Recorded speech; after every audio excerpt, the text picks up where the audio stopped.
Hello and thank you so much for joining me today. I'm Sherry Taylor, freelance dietitian, nutritionist, and the director of Eat Great, Feel Great. And today we're talking about portion sizes. How much food should you be eating at a given meal? Now, I have very mixed feelings about this topic because I really believe that if you're eating based on your physical hunger and you stop eating when you're between 80% and 100% full, I don't mean stuffed, I mean comfortably full, then for most people that's sufficient in terms of managing their weight and finding their ideal weight. However, some people need a bit more direction with this, especially if they're just starting out with the hunger and fullness and they're just trying to get to grips with what that feels like. Sometimes a plate method can be really helpful.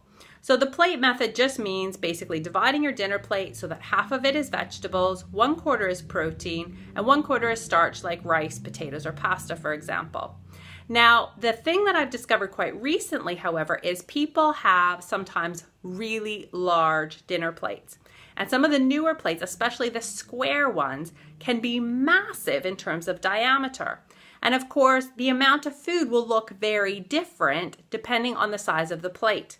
So if you're someone who's very much influenced by, you just kind of portion out whatever on your plate till it looks like it's going to be about enough. And especially if you're someone who's really prone to finishing everything that's on your plate, then you need to be incredibly careful with the plate size that you're using. So if I use this one, for example, this is an 11-inch diameter dinner plate or 27 to 28 centimeters in diameter. Okay, so this is the amount of food that I have on here at the minute. I've tried to make it half vegetables, 1/4 protein, 1/4 starch.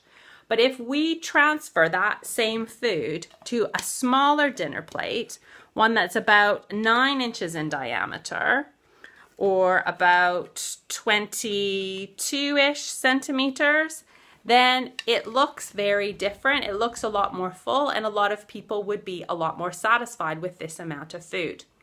So I encourage you to actually measure the size of your dinner plate, because if you've bought dishes recently, they're probably really big.